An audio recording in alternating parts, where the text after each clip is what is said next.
Saudara-saudari yang terkasih di dalam Tuhan kita Yesus Kristus, bagaimana rasanya setelah sekian lama kita tahu di rumah, belajar dari rumah, bekerja dari rumah, bahkan beribadah dari rumah di tengah-tengah situasi seperti sekarang ini. Saya kira kalau masing-masing kita diberi kesempatan untuk memberi testimoni, maka akan banyak sekali. Namun menurut saya dari sekian pengalaman itu, ada satu kesaksian penting.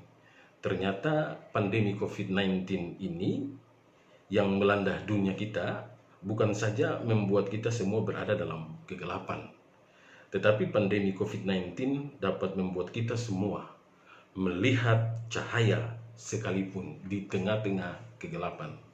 Ibu Bapak, saudara-saudara terkasih, membaca dan memahami perikop bacaan Alkitab hari ini, yaitu Kejadian bab 45, tentu tidak dapat dilepaskan dari bab-bab sebelumnya.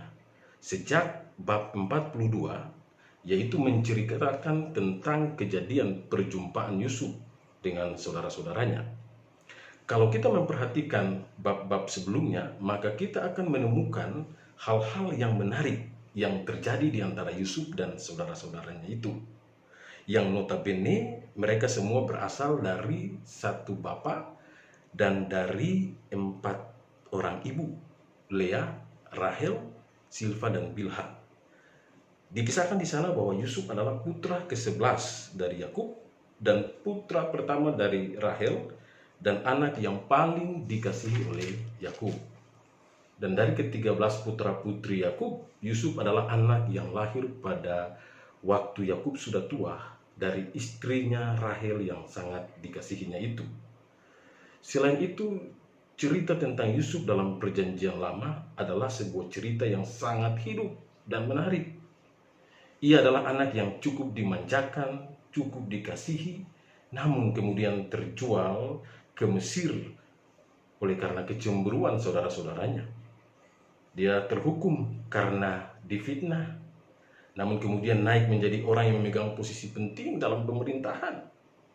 Dari seorang penafsir mimpi, kemudian diangkat menjadi seorang penentu kebijakan yang strategis, sehingga dia mampu untuk membuat sebuah perencanaan yang matang untuk mengatasi bala kelaparan yang melanda dunia saat itu, sehingga dia dapat menyelamatkan keluarganya, bahkan menyelamatkan bangsa itu dari ancaman kematian. Secara khusus, teks kita hari ini ditampilkan sebuah drama perjumpaan adik kakak, drama perjumpaan orang basudara yang memiliki masa lalu yang kelam. Dan drama perjumpaan ini terjadi ketika keluarga besar itu sedang dilanda oleh bencana kelaparan. Nah, ada 3 hal penting yang saya catat dalam drama perjumpaan itu sebagai pokok pikiran kita hari ini untuk kita renungkan bersama.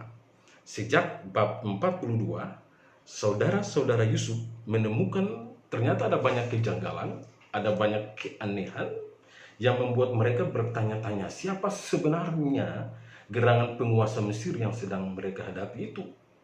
Namun mereka semua tidak berani bertanya kepada Yusuf.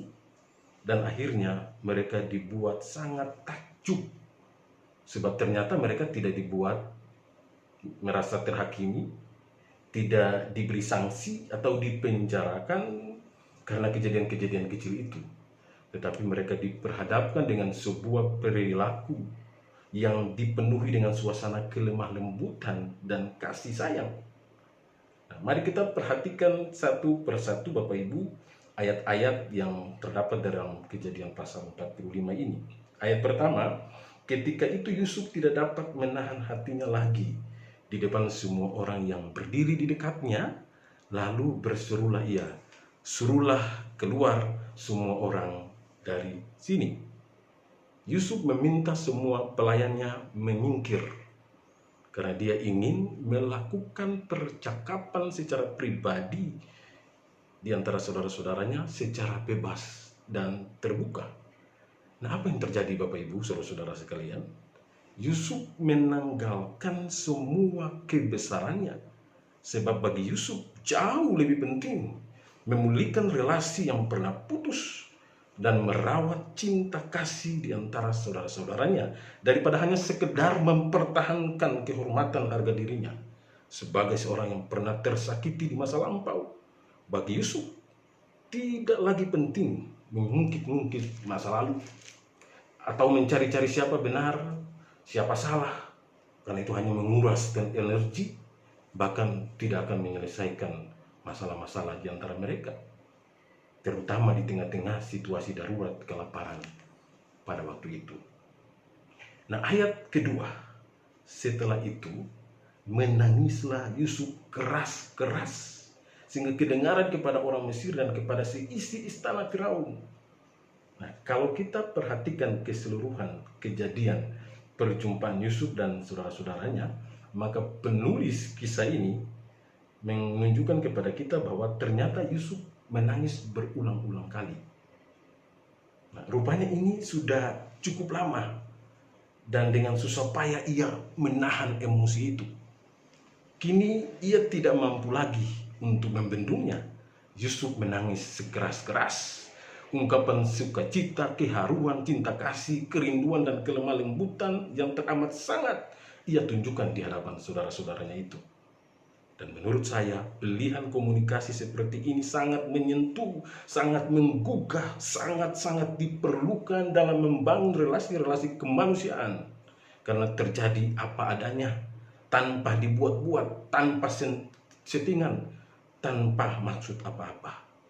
Dan bahasa seperti ini sangat ampuh untuk memulihkan, sangat mampu untuk menghidupkan, dan sangat kuat untuk menembusi sekat masa lalu yang sangat gelap dan sangat pekat. Maka menurut saya, Bapak Ibu, di minggu ini poin yang pertama yang bisa kita pelajari adalah di tengah-tengah masa sulit ini kita mesti belajar cara berkomunikasi yang memulihkan, cara bertutur sapa yang menyejukkan, cara berkomunikasi yang menyemangati, mendorong penyembuhan, cara berkomunikasi yang tidak menyinggung perasaan orang lain atau melukai orang lain, baik itu secara lisan ataupun secara tulisan, melalui perjumpaan-perjumpaan secara langsung atau tidak langsung, melalui media-media sosial yang tersedia seperti sekarang ini. Nah, catatan kedua yang ingin saya sampaikan, ayat 3 sampai ayat yang kelima. Waktu Yusuf memperkenalkan dirinya, akulah Yusuf. Ini seperti orang yang mencoba melepaskan beban dari dirinya. Dia langsung menyatakan, akulah Yusuf.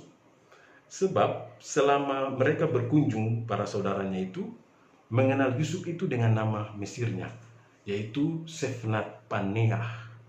Nama Ibraninya itu sudah hilang dan dilupakan oleh orang-orang Mesir.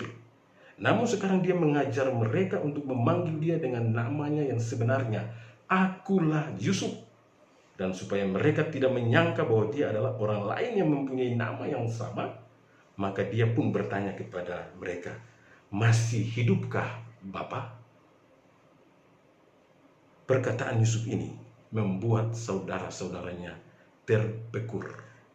Hal ini seolah-olah membangkitkan memori masa lalu yang pernah mereka lakukan terhadap Yusuf. Mereka telah merusak relasi persaudaraan itu, sebab mereka sendiri yang menjual Yusuf ke Mesir, sehingga mereka menjadi gemetar dan menjadi sangat takut. Namun lagi-lagi Yusuf kembali menyapa saudara-saudaranya itu dengan lembut dan dengan penuh cinta kasih. Marilah dekat-dekat. Bapak Ibu saudara yang terkasih, Yusuf tahu merawat cinta kasih dan kesetiaan. Ia yang lebih dahulu berinisiatif dan tidak menunggu orang lain. Ia yang lebih dahulu melakukan sesuatu tanpa menunggu orang lain melakukannya. Hal ini mengajarkan kepada kita semua, dan ini merupakan poin kedua yang ingin saya sampaikan untuk kita semua di hari ini, bahwa dalam upaya pemulihan terhadap banyak kesakitan, banyak penderitaan, maka marilah kita membuka diri untuk menawarkan kedekatan, kehangatan kepada siapa saja yang membutuhkan, tanpa melihat perbedaan agama, gereja, atau latar belakang sosial.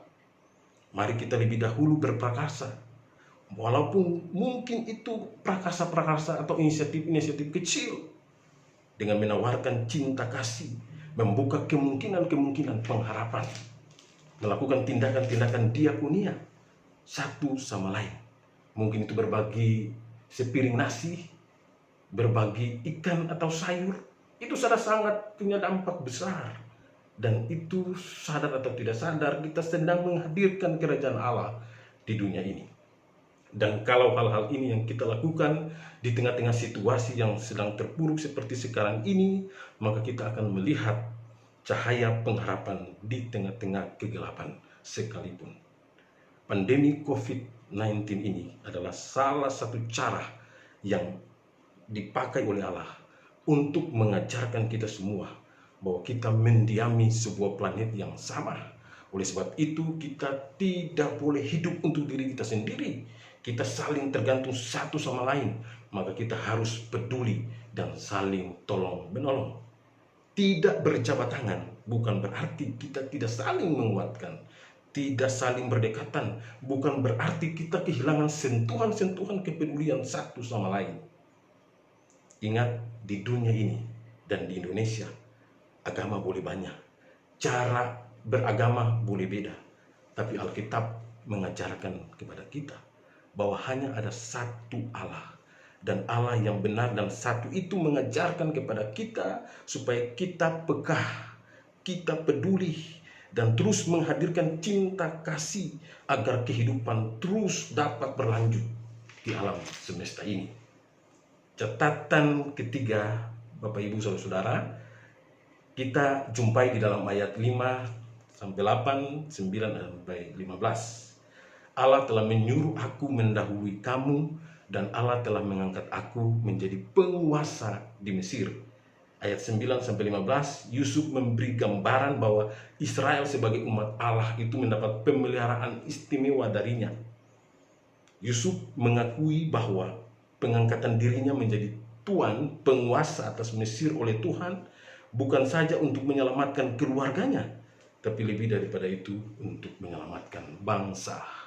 Dan oleh karena itu ia berkata, jangan bersusah hati, jangan lagi menoleh ke masa lalu yang gelap dan melihat ke belakang dengan menyesali sesuatu yang sudah terjadi. Sebab apa yang terjadi atas keluarganya, bangsanya, semuanya itu terjadi oleh karena perkenanan Tuhan. Dengan kata lain, Allah turut bekerja dalam setiap keadaan, setiap peristiwa dalam kehidupan umatnya. Dan begitulah caranya Allah menunjukkan kuasa dan kasih-Nya kepada umatnya, seperti yang dikatakan Rasul Paulus di dalam Roma 8 ayat 28, bahwa kita tahu sekarang Allah turut bekerja dalam segala hal untuk mendatangkan kebaikan bagi mereka yang mengasihi Dia, yaitu mereka yang terpanggil sesuai dengan rencana Allah.